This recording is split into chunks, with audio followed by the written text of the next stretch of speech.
Hello everyone, আজ বলবো গর্ভাবস্থায় খেজুর এবং কাঠবাদাম খেলে কি হতে পারে এবং খাওয়ার সঠিক নিয়ম কি সম্পূর্ণটা জানতে পারবেন। তবে অনুরোধ করব ভিডিওটা সম্পূর্ণ দেখার জন্য। তো চলুন এবার জেনে নেওয়া যাক।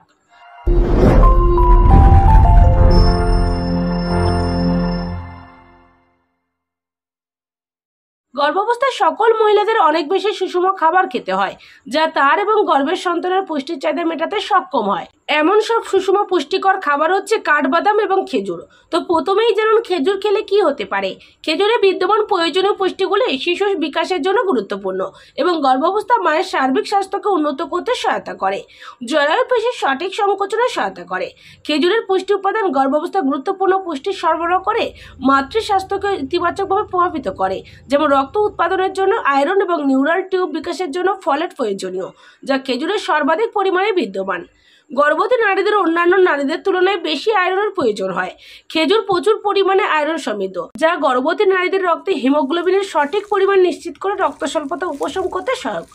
আয়রন দেহের বিভিন্ন বিপাকীয় প্রক্রিয়াগুলোতে সহায়তা করে এবং মা ও গর্ভে থাকা শিশু উভয়ের রোগ প্রতিরোধ ব্যবস্থা বাড়িয়ে তোলে।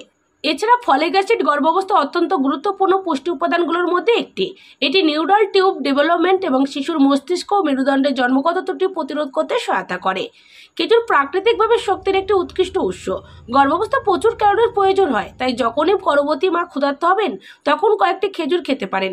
গর্ভবতী মহিলারা প্রায়শই ক্লান্ত অনুভব করেন। এক্ষেত্রে খেজুর খাওয়ার ফলে এটি যে শক্তি সরবরাহ করে তা থেকে গর্ভবতী নারীরা উপকৃত হতে পারেন। এটি গর্ভাবস্থা ওজনকে তীব্রভাবে প্রভাবিত না করে শরীর ও গর্ভে থাকা শিশুর জন্য প্রয়োজনীয় ক্যালোরি সরবরাহ করে। খেজুরের পুষ্টি উপাদানগুলো গর্ভাবস্থার সুস্থ কোষের বৃদ্ধি, অঙ্গ গঠন এবং সামগ্রিক পুষ্টির চাহিদা পূরণ করে এবং ভ্রূণের বিকাশে অবদান রাখে। খেজুর হজমে সহায়তা করে এবং কোষ্ঠকাঠিন্য প্রতিরোধ করে। একটি সুস্থ গর্ভাবস্থা বজায় রাখতে সহায়তা করে। এছাড়া খেজুর গর্ভাবস্থায় রক্তচাপের মাত্রা নিয়ন্ত্রণ করতে সক্ষম এবং প্রসবকালীন অবস্থাকে প্রভাবিত করতে পারে। রক্ত স্বল্পতার ঝুঁকি হ্রাস করতে পারে।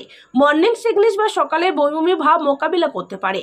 রক্তের শর্করার পরিমাণ নিয়ন্ত্রণ করতে পারে ও যে কোনো প্রকার টক্সিসিটি থেকে মুক্তি পেতে ভূমিকা রাখে।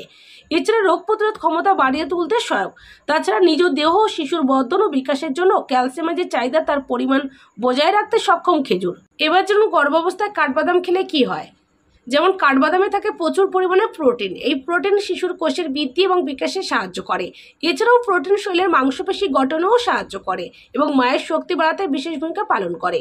কাঠবাদামে ক্যালসিয়াম ও ম্যাগনেসিয়াম রয়েছে, যা গর্ভবতী মার হাড় ও দাঁতের জন্য গুরুত্বপূর্ণ। সেই সাথে শিশুর হাড় ও দাঁতের বিকাশে অনেক বেশি সাহায্য করে। গর্ভাবস্থায় সাধারণত আয়রনের চাহিদা বেড়ে যায়, কারণ মায়ের শরীরে অতিরিক্ত রক্ত তৈরি হয়। আয়রনের বিকল্প হিসেবে গর্ভবতী মায়েদের আয়রনের ট্যাবলেট খাওয়ার প্রয়োজন পড়ে, কিন্তু এই কাঠবাদামের মধ্যে পেয়ে যাবেন পর্যাপ্ত আয়রন, যা রক্তে হিমোগ্লোবিনের মাত্রা বাড়াবে এবং অ্যানিমিয়া প্রতিরোধে অনেক বেশি সাহায্য করবে। কাঠবাদামে প্রচুর পরিমাণে ফাইবার রয়েছে, যা হজম প্রক্রিয়ার সমস্যা সমাধানে সাহায্য করে। এছাড়াও কোষ্ঠকাঠিন্য দূর করতে বিশেষ ভূমিকা রাখে।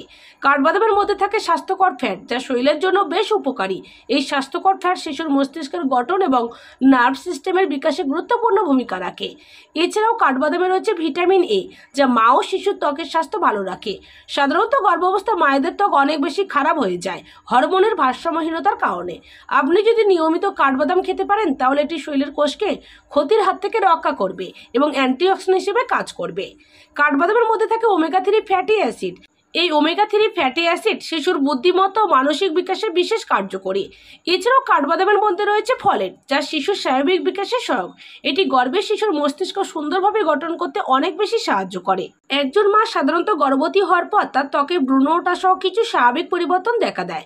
এরকম পরিবর্তনের সমস্যার সমাধানে কাঠবাদাম হতে পারে একটি বিশেষ উপাদান। এছাড়াও গর্ভকালীন সময় নিয়মিত কাঠবাদাম খেলে ক্যান্সারের মতো মারাত্মক মরণব্যাধি থেকে রক্ষা পাওয়া যায়। অনেকেই কাঠবাদাম পানিতে ভিজিয়ে খান, যা সহজে হজম হয় এবং এর পুষ্টি উপাদানগুলো শরীরে ভালোভাবে শোষিত হতে সাহায্য করে। তাই গর্ভবতী মা সকালে বা রাত্রে কিছুক্ষণ ভিজিয়ে রেখে বাদাম খেতে পারেন। কাঠবাদাম সকালে খাওয়া শরীরের পক্ষে সবচেয়ে ভালো, কারণ এতে সারাদিনের জন্য পর্যাপ্ত শক্তি পাওয়া যায় এবং ক্লান্তি অনুভূত হয় না। আর আপনি যদি রাত্রে খেতে চান তবে রাত্রে খাওয়ার আগে 2 থেকে 3 ঘন্টা সময় রাখা উচিত, যাতে হজম প্রক্রিয়া সহজ হয়। সাধারণত গর্ভকালীন সময় আমরা অনেক ধরনের বাদাম খেয়ে থাকি। গর্ভাবস্থায় একসঙ্গে অনেক ধরনের বাদাম মিশিয়ে খাওয়া থেকে বিরত থাকা উচিত। যদি একাধিক ধরনের বাদাম আপনি খেতে চান তাহলে প্রতিদিন এক ধরনের বাদাম খাওয়ার চেষ্টা করুন, এতে করে বেশি উপকার পাবেন। এছাড়া কাঠবাদামে সাধারণত ফ্যাট এবং ক্যালোরির পরিমাণ বেশি থাকে, তাই আপনি যদি প্রয়োজনের তুলনায় বেশি কাঠবাদাম খেয়ে ফেলেন তবে অতিরিক্ত ক্যালোরি গ্রহণের কারণে আপনার ওজন দ্রুত বেড়ে যেতে পারে, যা গর্ভাবস্থার স্বাস্থ্য ঝুঁকি বাড়ার সম্ভাবনা থাকে। তাই আপনি 3 থেকে 4টি বাদাম খেলেই হবে। কাঠবাদামের মধ্যে থাকা ফসফরাস এবং অক্সিলেট কিডনির সমস্যাকে বাড়িয়ে তুলতে পারে, তাই আপনার যদি কিডনির জটিলতা এবং স্টোনের সমস্যা থাকে তাহলে কাঠবাদাম কম পরিমাণে খাওয়া ভালো। এবার অনেকেই বলতে পারেন খেজুর এবং কাঠবাদাম একসঙ্গে ভিজিয়ে খাওয়া যাবে? হ্যাঁ, একসঙ্গে ভিজিয়ে খান, ভীষণ উপকার পাবেন।